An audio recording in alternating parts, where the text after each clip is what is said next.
Hello, hello, hello. Welcome everyone to our webinar today. I'm so excited. We're doing creative recruiting using content marketing to attract the best candidates. I am going to be your host for today. I am your host, Latrice Huff. I am the Human Capital Strategist at Talent Stays, where we help you be the hero of your company. We help you improve your hiring processes and your employee retention. I am a marketing major, so this is my specialty. I love it. Have nearly 10 years in HR. I was the HR recruiter, then business partner, and worked my way up in the company. Love it, love it, love it. Just going to take care of a few housekeeping things before I do introduce our presenter. On the side, I want to make sure you all see on the side of the presentation, there is a chat button. If your screen freezes too long, it'll say you'll have to reconnect. So just be sure to hit the reconnect button there, and that'll take care of that as well.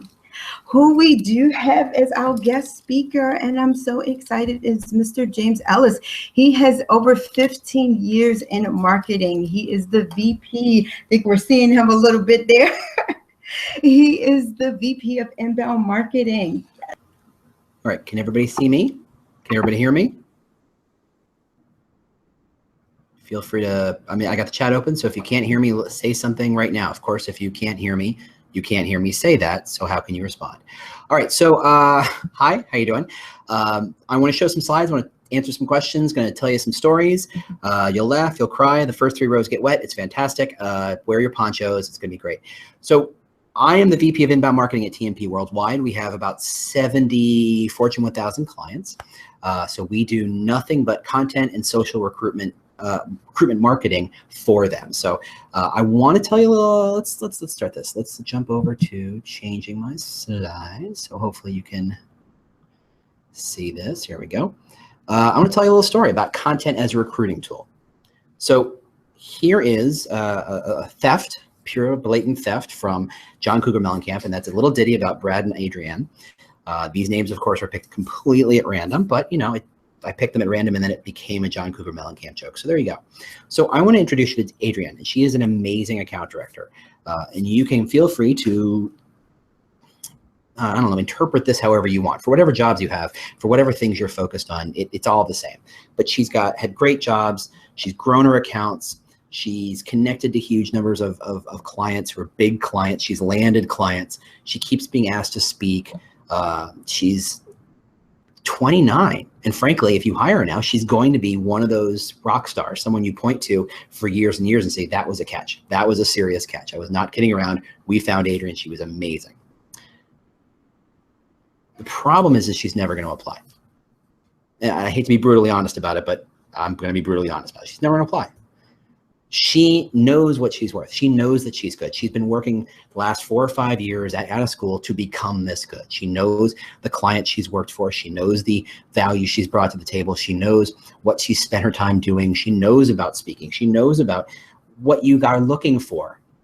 The thing is that because she's so good, she's built what we'll call a go-to list of companies she would actually consider working at. And she's been building it for like 18 months, maybe 2 years. There's only a handful of companies on it. And you're not one of them. The thing is that when she comes up for a new company, she Googles them and she goes to Glassdoor and she goes to LinkedIn and she does all her research and she decides, is this a company that she could fit in? Is this a company where she could grow? Is this a company where she could be happy? Is this a company where she'll be rewarded and validated? And if she can answer those questions with a yes, that company goes on her list. The problem is all you're doing is shooting job descriptions at her, or your recruiters are sending her in-mails and begging for her attention, and she gets those all day long. They're spam. She ignores them. She hates them.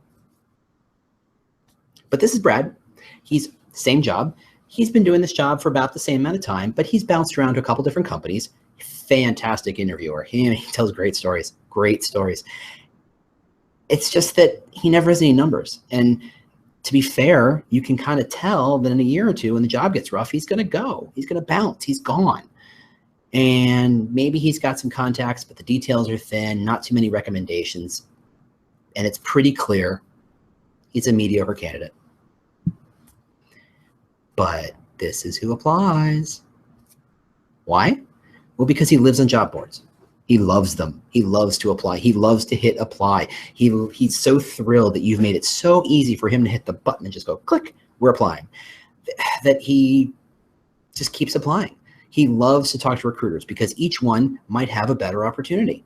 Each one he can tell he can spin his new little web. He can kind of tell his new little tale and sell him. He's not there to get value. He's there to sell himself.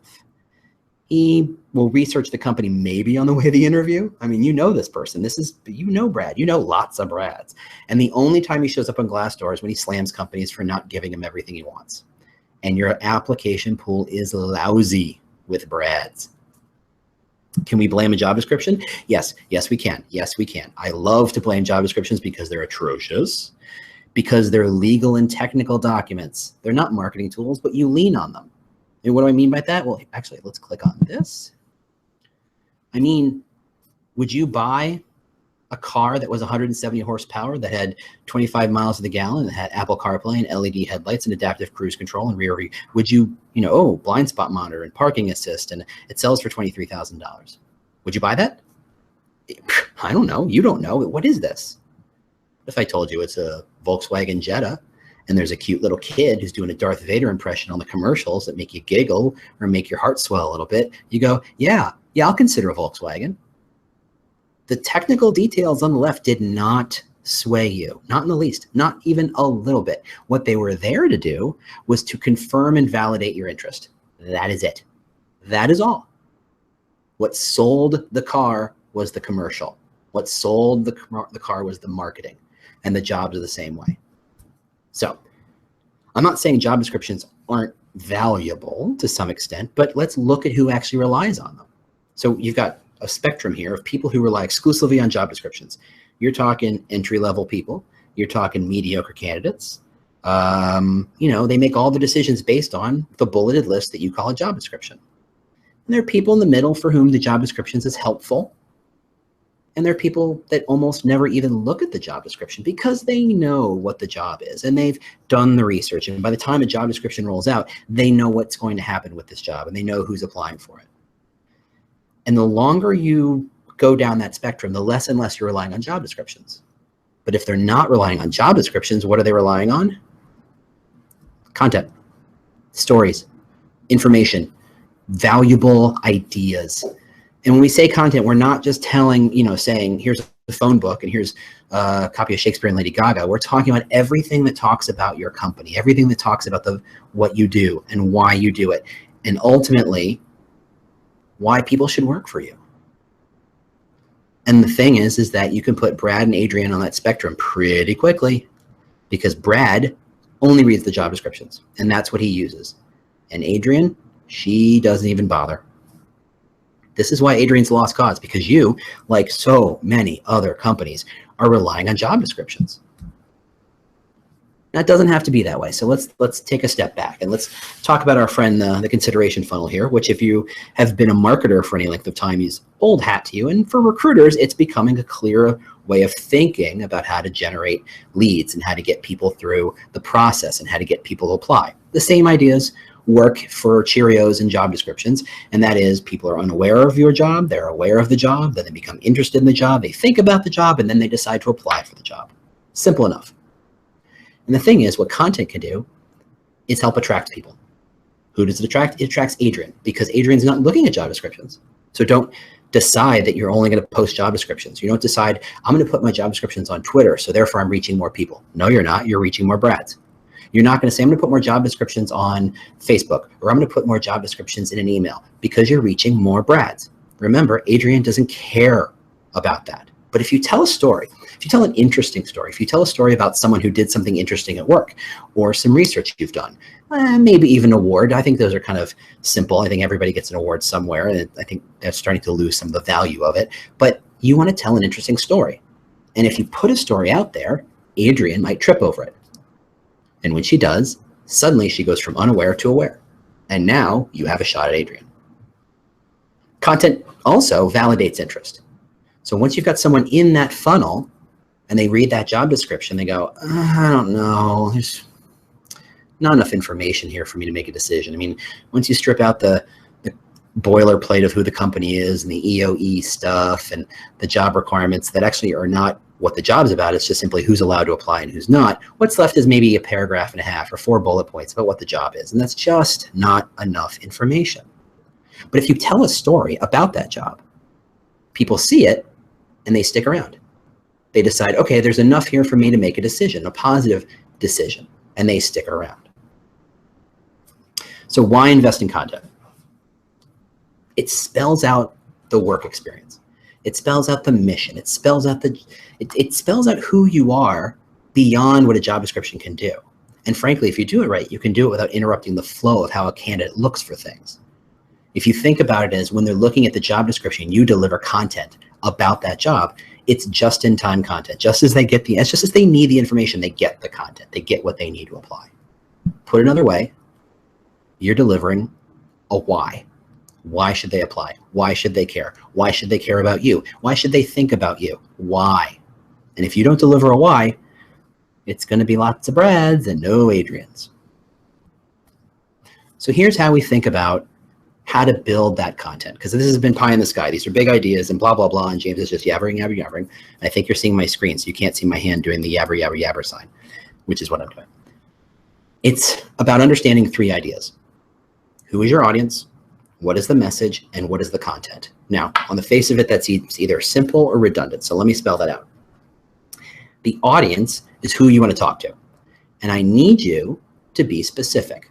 I don't want you to say everybody who's ever held breath, anybody with a high school degree, anybody between the ages of 20 and 200 who can, I don't know, lift more than 3.5 ounces. That's not an audience.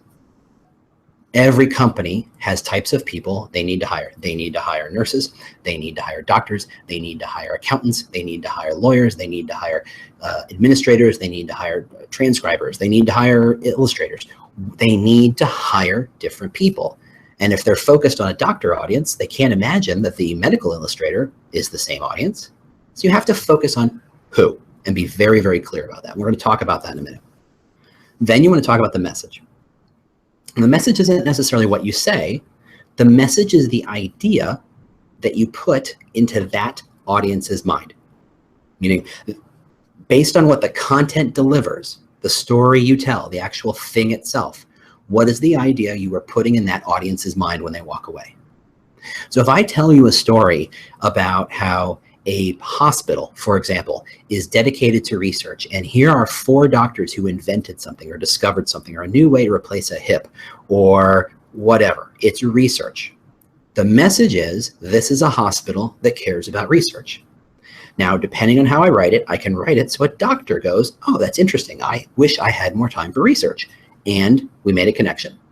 We could write it for a nurse. For nurses who say, you know what, I just grinding through 400 patients a day is rough. I wish I had more time to think, to really kind of dive in very deeply and understand what's going on. That message, written differently, can connect to that audience. That's what we're talking about, audience, message, and content. Now, we can get a little crazy with this, and frankly, I have, because that's what I do. When we talk about audience, here's how you can break it down. Career area, demographics, career stage, motivation, and career and consideration funnel position. So very quickly, because we could literally spend all day doing this. Career area, what's the job? Demographics, male, female, older, younger, city versus country. Are they driven? Are they, where do they live? All that sort of thing. Career stage, are they entry level, experienced, or senior? Now I connect that with motivation because what's interesting is that an entry-level nurse probably has more in common with an entry-level lawyer than an experienced nurse, meaning you're 22, 23, 24, which means you're all about opportunity. How do I grow? How do I expand my horizons? How do I learn? How do I increase my opportunity for a later salary? Doesn't matter if you're a lawyer or nurse, those motivations are the same. Now, if you're experienced, your focus might be as you hit 30, maybe I'm focused more on family. Maybe I'm focused more on work-life balance than I am about growth. Maybe, certainly likely. And then as you get even more experience, more to a senior level, maybe you're 55, 60, you're talking about someone who is focused on legacy. What do I give back? What will I be remembered for? What's most important to me? Not about growth, not about work-life balance necessarily. Most of them will be focused on legacy. Consideration funnel position. Are you trying to talk to someone who has just barely heard of you or someone who is intimately aware of who you are and what you do? Are they at the top of the funnel or the bottom of the funnel? Now that's how you define the audience. And you don't have to define every aspect of that to really nail down your audience. You can say, I want to focus on women in STEM. Could you say entry-level women in STEM, young women in STEM? Sure, but you don't have to. I think women in STEM is a good starting ground. And you could then say, are these people who know who I am or people who don't know who I am? Because those messages are different. Those content elements are different. Speaking of which, let's break down a message. What is the content goal? So there's 4 elements of why anyone builds content. It's to entertain, to inform, to educate, and to inspire. 2 E's and 2 I's, simple as that. Every piece of content does at least one, if not multiple of those things. And the more you can say, I'm going to inspire someone to become a nurse. Okay, that helps you focus. And who are you inspiring? Well, maybe I'm focused on, and you go back to the audience and what you've decided. Content hierarchy, that's more like things like you're going to talk about the brand, the location, the job, or the experience. And then a call to action. Now in recruiting, it's pretty simple. The call to action is usually one of 4 things. Apply for a job, talk to a recruiter, join some version of a talent pool so we can keep you on the hook forever, or read more. It's a valid call to action. Keep learning. Most people won't apply after reading 1 story. They want to read lots of stuff. That's how you define the message. What do you want them to take away? Finally, how do you deliver it? What are the brand considerations? Is this a vibrant, crazy, informal brand, or is this a very stiff, structured, conservative brand? Who the brand is should be influenced on what the content is. Second, what's the actual subject? You'll notice we haven't actually said what we're talking about yet. And this is where we have it. So once we have the audience and the message defined, that's when you figure out what is the story you want to tell. And then finally, format. Is this a post? Is this a Facebook post? Is this a video? Is this an infographic? Is this a podcast? What is the thing? Answering all that question makes it very, very easier for you to say, I know exactly what I'm building. Now that was pretty theoretical. So let's break it down on how we actually do it here at TMP. So I'm not going to say who this client is because why should I? That's a bad idea. But this is a real world example. So we built an audience and message matrix. And this is getting in the weeds. I appreciate that. But if you see how we think about it, you're going to figure out how to do it on your own for yourself. So across the top, job audiences. Who are we talking about? Now, we don't in any way focus on, in this case, career level or career motivations or aspects or anything like that. We focus purely on the career area: sales, analytics, IT, product development, et cetera, et cetera. That's fine. We could go deeper. We could get more granular, but in this case, we didn't. Along the left, we have the different messages. Shape the future, progressive environment. These are things that, while are true for this company, you might say are pretty broad. What company doesn't want to shape the future? What company doesn't want to make you feel like you're working among talented individuals? Okay, maybe, I don't know, post office, DMV, and I'm a former DMVer, so I can make that joke. But most companies want you to think that they're working with nothing but talented individuals, and statistically that's impossible because 50% of all people are dumber than average or less talented than average. So that's not necessarily true, but how do you figure out how to connect that dot? So we played this out and we built a whole matrix, and so here's 8 times 8, that's 64 possible areas of content. And then we said, what really connects? And we found that product development, or IT, was very focused and cared very much about working among talented individuals or shaping the future. Strangely, finance didn't really seem to resonate with shaping the future. Finance didn't feel like that. It felt like they had other content to worry about. Customer service doesn't ever feel like it's shaping the future. They feel like they're keeping things moving. So they don't have a check next to that. For customer service, it's about commitment to help. It's about customer focus. Maybe sales isn't so much in a customer focused commitment to help space. Your sales team will be different necessarily, but some teams do and some teams don't. So what we did here is we figured out where the intersections really made sense. And then we said, well, what do we already have? What content already exists?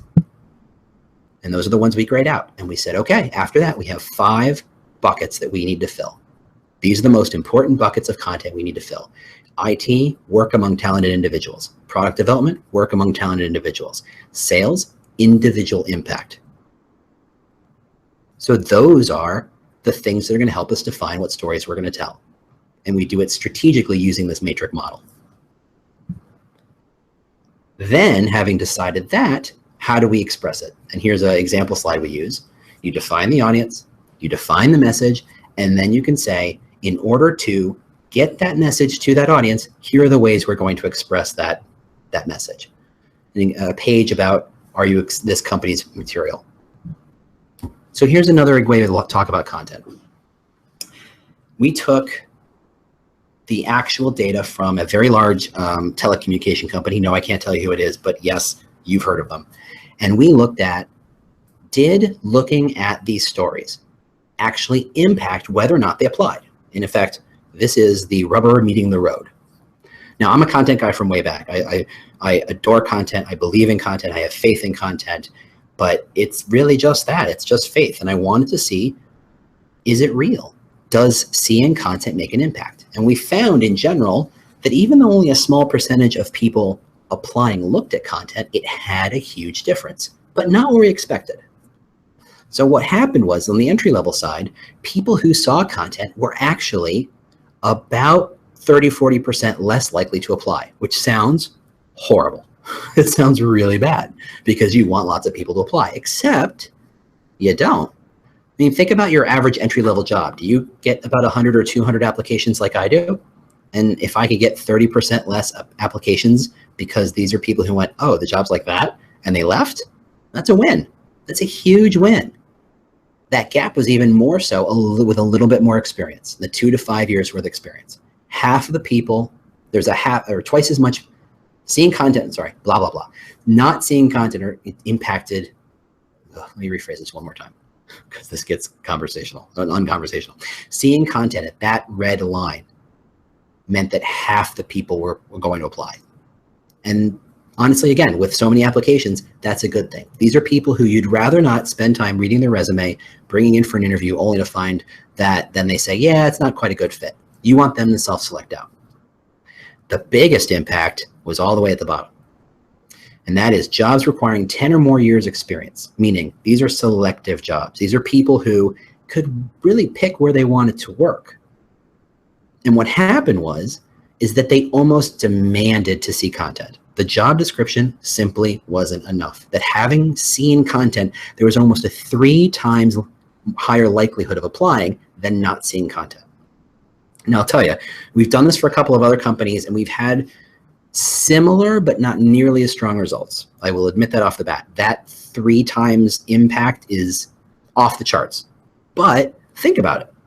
You're experienced. You're good at what you do. You don't have to apply just anywhere. You're not there hitting a button that says apply just for the sake of applying. You care about where you decide to work. And the only way to find out if it's the right place to work is seeing content. Okay, so blah, blah, blah. How do you do it?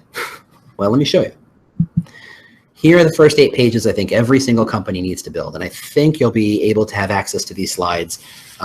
We can have them sent to you, but you don't have to take notes if you don't want to, but very simple. These are broad pieces of content that we find are safest, always seem to work, always seem to have value.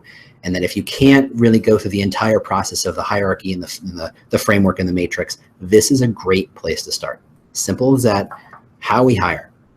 Prospects who understand what the process is and what the steps are and how long it takes are far more likely to apply. A day in the life of a job. What is the job really like? Not the job description, not the bulleted list. What's a day in the life? Life in this location. It's not so much about the address. It's about, can I walk there? Can I bike there? Is there easy to commute there? What's the coffee like? What's lunch like? What's it really like in that space? Next, what to expect in the first 90 days. This is a little more useful for less experienced people. People have a sense of, if I know I'm going to be taken care of when I apply and I'm entry level, I'm far more likely to apply. Higher up the ladder, it's less important. But for entry level and younger applicants and millennials, absolutely powerful. The brand, location, and the job in their own words. And we'll talk a little bit about how to collect that. Career paths inside the brand. So it's important when people apply, and I think this is incredibly powerful for millennials. People don't want a job, they want a career. They want to know that if they take this role, they're not done. They're not going to have to live there forever. Or worse yet, when it's time to go to the next step, no one's going to help them, that there's no path, that there's no direction. They're just going to have to blaze their own, and chances are they're going to blaze it outside the company. But if you show a bit of a path, people are more likely to apply. Better people are more likely to apply. A word from the founder. It's anything that gives a sense of leadership is very useful. And no, you can't let the marketer write this. Trust me. It's got to be their own words. Team spotlight. Who is the team? Who are the people? What do they do? What do they like? All those things, incredibly powerful. Now you're going to ask yourself, I'm not much of a writer. How do I build that content? Here are a couple easy ways to build content quickly. First off, interview someone. Your HR professionals, your talent acquisition professionals. You interview people for a living. This should be easy. Ask them the standard questions. Pretend they're a new hire. Ask them what you'd ask them. That's the information that a new hire or prospect really wants to know. Second, interview someone, but with a camera. I mean, you've got a phone, so go ahead and video it. You can stitch it together with whatever laptop you've got. It doesn't cost much money at all, if any. It's an easy thing to do. Next, ask someone to interview someone else. Then you're going to get more in-depth stuff. So if you ask two people in the technical department to interview each other, you're going to get a lot more depth than if you interview them, because you simply don't understand the work they do at a technical level. That may sound bad, but it isn't. If you talk to two programmers and they talk to each other, they use vernacular they would never use with you because it's too technical. However, a prospect would go, I know what those words are. That sounds real. I understand it. It's very, very powerful stuff. Ask 10 people one question. I love this one. If you ask them, let's say you go to customer service and you say, I'm going to ask 10 people to answer the question, how do you define customer service? You're going to get 10, well, more likely you're going to get 8 interesting answers. Tie them all together, just put them in a list. Here's the name, here's the title, here's how they answered it. List them all down a page, and that's incredibly powerful. It provides like a 360 perspective on what that job is really all about, what people care about on that job. Photo essays, again, you got a phone, so take lots of pictures. And then maybe interview the founder and ask them random questions, like what they eat for breakfast, what do they do first thing, what do they hope everyone who works here knows. Asking interesting questions is, as you know, as interviewers, is kind of part of the game. My favorite question is in there in the middle. What does your mom think you do for a living? I get really good responses with that. Okay, so now that you've built stories, what next? Well, the answer is you got to promote them. If you trust me, because the truth is, if you build it, they will come as a line in a movie. It's fiction. You have to promote it. Now, you don't have to spend a lot of money or any money sometimes. You can just put stuff out there. But the truth is, just putting it out there requires a little more effort if you don't have the money. For example, you have to reuse and recycle a lot. Now, for those of you who don't know, putting stuff on social media is not the same as putting stuff on social media 5 years ago. Used to be, Facebook made all its money by telling you, look, you get all these fans and all these followers. When you say something, all of them get to hear your story. Now, that's not true. Currently, Facebook has about a 1 to 3% organic reach, which means if you've got about 1,000 fans on your Facebook page and you post an amazing story, as many as 30 people will actually see the darn thing. Brutal. Twitter's not any better. I mean, even though their algorithm isn't too bad, the chances are people have a lot of followers, are following a lot of people, and if they miss your post, they miss your post. Our data says it has a half-life of about 18 minutes. So really, if you didn't see it in the first 30 minutes, people aren't gonna see it. People don't spend all day on LinkedIn like you and me. So if you post something to LinkedIn, how often do you think a job seeker logs into LinkedIn? Once a day? If they skim real quick, maybe they'll get seen there. So you need to post stuff a lot. And one of the ways you can make that happen is you can take a story and reword it, or combine stories, 2 or 3 stories, and weave them together into something new. So you have a brand new thing. It's one of those things where 1 + 1 + 1 = 7. You can build a lot of different perspectives using the same raw materials in different combinations, and using that to promote on social, or using that to promote on ads, or on your newsletter, or within your talent pool or talent community. You really have to share as much as you can. And don't forget your recruiters. I'll let you enjoy this. The truth is, if you're telling good stories, your best resource for getting the right people to see those stories and act are your recruiters.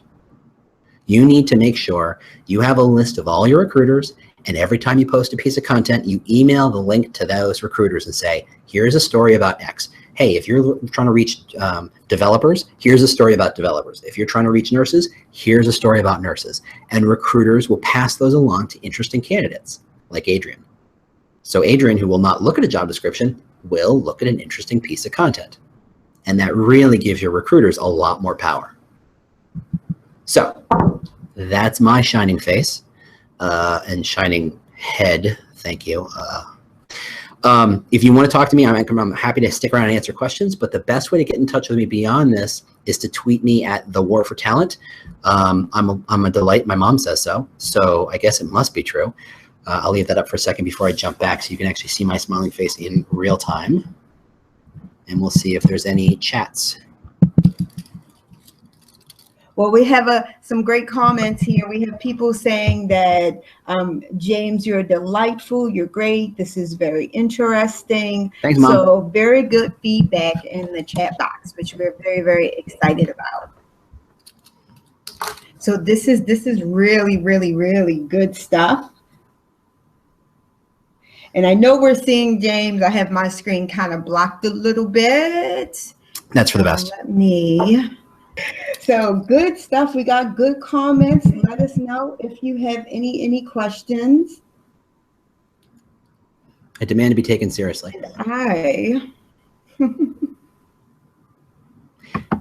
The view from inside these is really weird. Yeah, it's gonna make me ill. Any questions? I'm gonna just definitely ask James a question and ask him about if you have a low budget. We all have low budgets.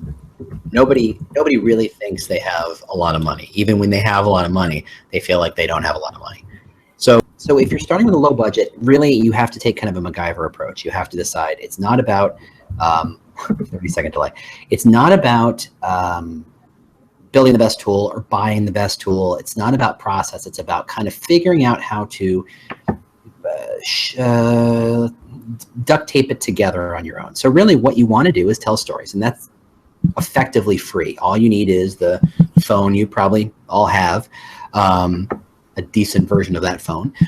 You take pictures, you ask people questions, you can interview them with a voice memo, you can interview them on the phone, or you can just, honestly, you can have great email conversations back and forth.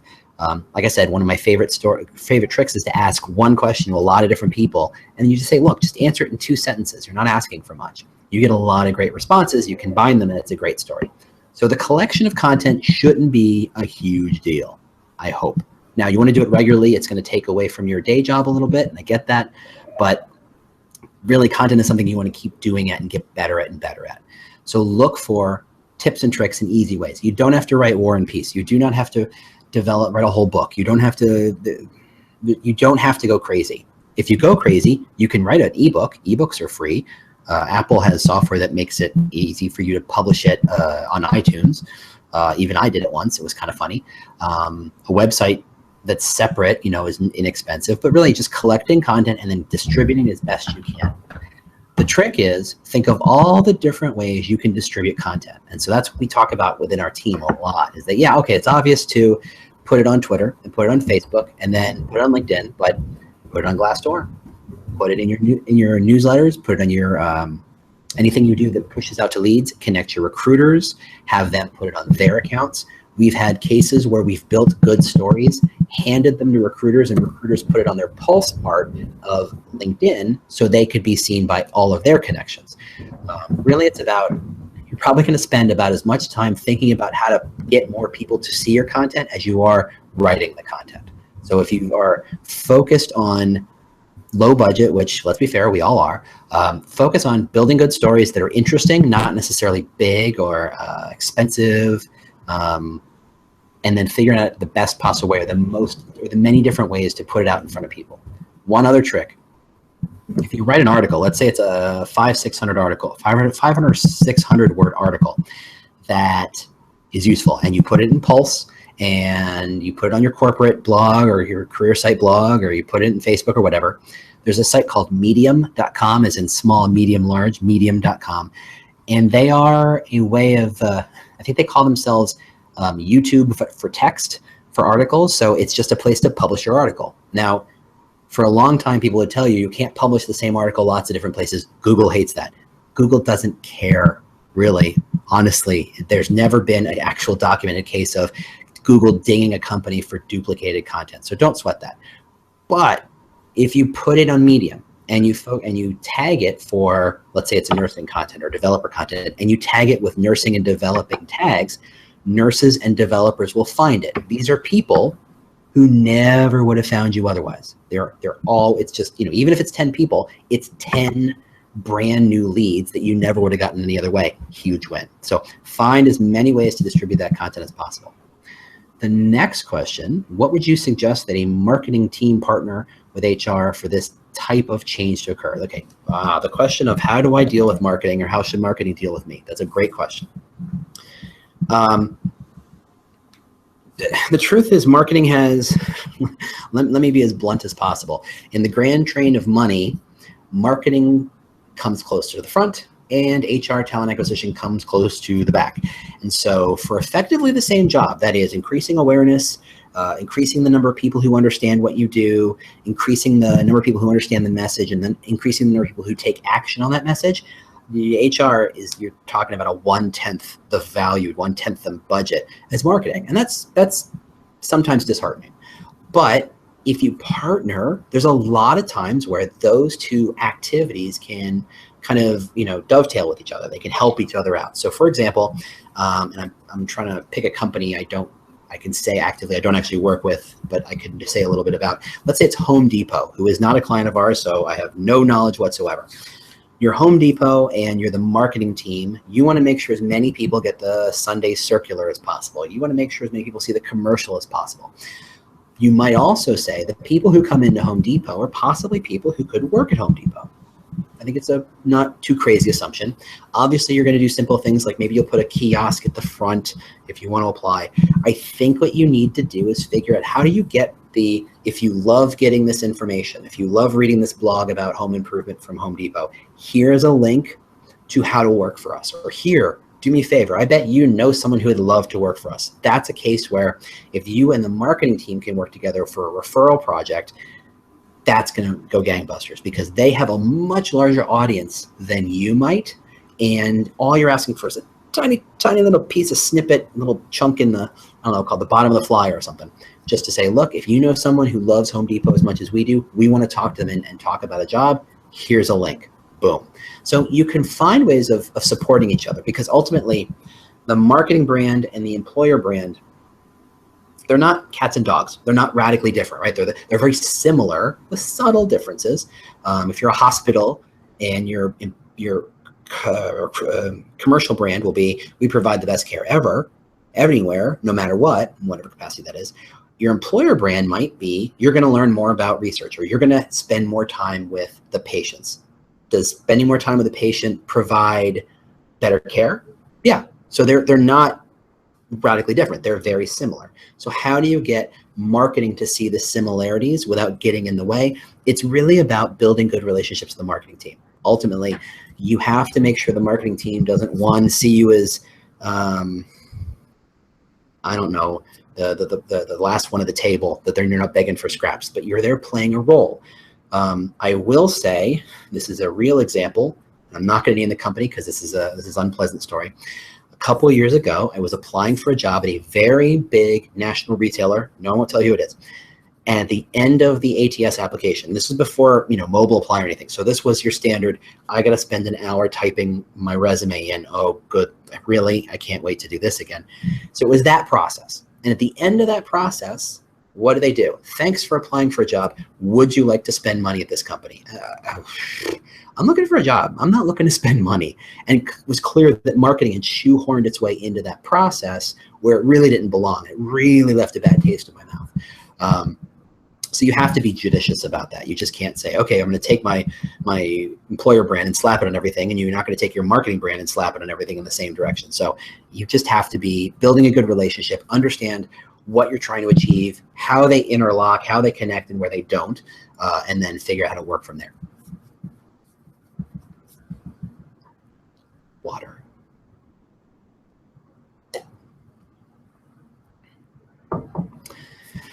Okay. Oh, that's okay. Here's the question is, can you elaborate more on weaving together stories for a post? Okay. So let's say I go to hospitals a lot. I don't actually go there, but my story tends to talk about hospitals. Like we have a lot of healthcare clients, and so we're getting pretty good about that. So let's take 3 stories about 3 different nurses at the same location or 3 different locations. It really doesn't matter. And they're going to talk about why they work there, where they worked before, what kind of experience they had, why working at this place is different than working at the previous place. They're going to talk about what they've learned, what they've gained, why they're comfortable working there. And they're going to be self-contained stories. So you've got 1, 2, 3 stories. Great. So now, if you've asked the questions in a semi-structured manner, you can actually see that there's a lot of parallels. You can say, we talked to 3 nurses and we discovered that they all came to this company or this hospital because of X. And then you can start to talk about the 3 different nurses, and you can take little quotes out of each one and make it like not an interview, but a profile, like a story that you're telling about. And almost like they're 3 people in a room talking to each other, and suddenly there's a 4th post. Okay, then you can talk about some other aspect of it, the location. Okay, so if they're all the same location, take that content out and talk about, here is the XYZ location, and here's the different quotes from these different nurses talking about this location, providing slightly different perspectives about that location. So there's 5, I can't do math. That's the sort of thing you can do. And so if you have a really well-structured questionnaire or interview survey that's got 20 questions, again, you have 3 stories, 1 for each participant, and then you've got 20 different stories across the other direction. I'm trying to read the questions as I'm answering. Okay. Ultimately, the way, the other one, pictures. Wow, we never think about pictures till the very end, right? And that's a problem. But you want to take more pictures. Again, you've got one of those, so click, click, click. Take a lot of pictures. And then what you can do is everywhere you go, take more pictures. Every time you do an interview, take more pictures. Every location, take more pictures. Every department, take more pictures. Then you have a database of pictures. You have a pool of pictures, and you can say, here's 20 pictures about this location. Here's 20 pictures about the waiting rooms across our entire brand. Here's 20 different IT departments across all our locations. Again, you have stories and photo montages about each location, but now again, in the opposite direction, you have it about departments or about ideas, or if you happen to take 5 pictures as a shift changes. From a nurse's standpoint, everybody knows life is about the shift change. Everything is driven by the shift change. 5 pictures of a shift change where you can say, here's one location, here's one location, here's one location. That's all you have to do, and maybe a call to action at the bottom that says, we understand nurses love a shift changing and understand the power of a shift change. So do we. Here, click here to learn more. Boom, hooked. That's fantastic on social media. I'm waiting for yet another question. I know there's a slight delay here. So yeah, photos are a great way. And then of course, because here's something I get a lot. I know that we're running out of time in about 10 minutes, but I told the story. I guess I'm done telling the story. You're not done telling the story. How many times have they told the story of Romeo and Juliet? How many times have they told the story of the hero kills the dragon and saves the princess? How many times have they flipped that story and the princess kills the dragon to save the prince? How many times have they told that story? A bajillion times, I think, is a rough estimate. The stories are the same. Go ahead and keep reusing them. Tell them slightly differently. Tell them in a different perspective. Tell one as a joke. Tell one as a drama. Tell one as a it's a good one. We did a page for a prison of all things, and obviously prisons are interesting because you probably don't live near one, because most people build them way away, which is fine, I guess, except for the part where you have to put people in it to work there, and you have to say, well, that your job location is a ways away. What we did is we told a travel log, like it was a Travel Channel or Discovery TV or whatever, and we just kind of told, here's a weekend in that county, and there wasn't much in that location. It was a prison town, let's be fair, but there wasn't too much going on in that town, but in the surrounding areas, there was stuff going on. And so we told the story of why you should work in that location in a travel log format. I mean, it was just crazy. You could probably play a little game with people in your department and say, write down every type of story: travelogue, drama, romance novel, haiku, poem. You could do like 40 of them and make them on index cards and say, oh, I have this story I have to tell. Pull one out random and you have to tell it in that framework. Pull another one out, you have to tell the exact same story using that framework. You can really churn out a lot of different stories. And that's possible because of how people find jobs. Going back to Brad and Diane, or Adrian, Adrian, while she's always consuming stories, she's not doing it comprehensively, meaning she's not going to read every page on your website. She's going to say, if there's a story about was she account director? If there's stories about account directors, she's going to read a lot of those. If you tell a similar story about another job, she'll never know. Why would she want to read about what a IT professional does? That doesn't apply to her, or in a different location. So the story might be very similar, but because it doesn't apply to her, she's going to filter that out and focus on the thing she cares about. Okay, so we have one more question here. Any suggestions on reaching bilingual Korean or Russian speaking candidates for sales positions? Could we be more specific? Okay. I can tell you that the Russians also use a social media called, I want to say Victal. And if there's any way you speak Russian, you should be using that social network because that they're going to hang out on that space. I don't know off the hand of a Korean one, but I do know there are Japanese and Chinese social media networks. And if you've got someone who is, and I'm painting an incredibly broad brush, and I apologize if this is a little general or possibly even stereotypical, but if you're connected to that, let's call it a homeland, a home country, you're going to be using the tools of communication. So if your family is still living in Russia, you're going to be using Victal to communicate back and forth with them. That's where you want to connect with them. But more realistically, if you don't speak Russian, what I would do is this. In Facebook, I would spend a little bit of money. And I mean, like the tiniest bit of money. I would say, I'm going to write a story. I'm not going to write a job description. I'm going to stay away from the spam stuff. Tell a story about an existing Korean or Russian salesperson. Just interview them. And then you're going to come up with a headline that's like, and you go straight to BuzzFeed for this, because this is how this works. You would say one Russian story, or one man's story of being a Russian bilingual salesperson, you won't believe what happened next. Or 5 things every Russian salesperson needs to know. We were stunned by number 4. Something so blatantly smack you in the face with a wiffle bat. This is BuzzFeed clickbait, but they call it clickbait because it works. People click on it because it engages curiosity. Now, let me tell you a few things. The social post, backing up a little more. The headline for a social post or a tweet is a commercial. It's a commercial for the rest of the social post. The social post is a commercial for the story. The story is a commercial for the brand. The brand is a commercial for the job. So, sounds like Russian nesting dolls, I know, and that's semi-ironic, I guess.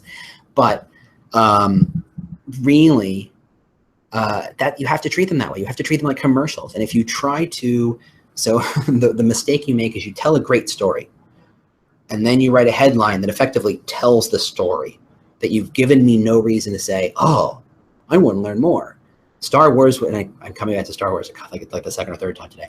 Star Wars is not called the story of a guy who kills the bad guy. It's called Star Wars. It's like enough to make you go, I wonder what that's all about. And then they dive in. So the title has to be a commercial for the story. So if you focus on a BuzzFeed, or you just Google subject line ideas or headline tricks that work, use that. So what you do, so I'm going back to the original question of how do you engage Russian and Korean bilingual salespeople. You're telling a great story. You found someone who does the job, get them to tell an interesting story, give them a drink, get the story out of them, write an a headline that makes me go, I want to learn more. What is the end of the story? I have to learn more. That's, if you've got that together, great. Go to Facebook, spend 50, maybe 20 bucks, somewhere between 20 and 50. Just test this. I think your boss will probably be okay with $20 to $50 spend. Put the post in there and say you're going to promote it to people who also speak Russian, and give a age range and give a location. So if it's, you need somebody in, I'm blanking on state names, Virginia. You need someone in Virginia to do this job, focus on just Virginia or just DC or just a metropolitan area who speak that other language. So only those people are going to see it. They're only going to be pushed to those people. You've got a killer clickbaity headline and you've got a great story. And that story should live on your career site. And at the bottom of that story, if you're doing your job right, is a link to the job. Boom, boom, boom, boom, done. Okay, that's everything I got for you. So I'm being told we're out of time. I've got somebody at my door saying, I need to talk to you. So I guess we're good. Again, if you want to talk to me, if you want to reach me, if you want to connect with me, I'm on Twitter more than anything else. The War for Talent on Twitter, all spelled out. Come find me, come bug me, come annoy me, tell me I'm wrong. Go for it. What do I care?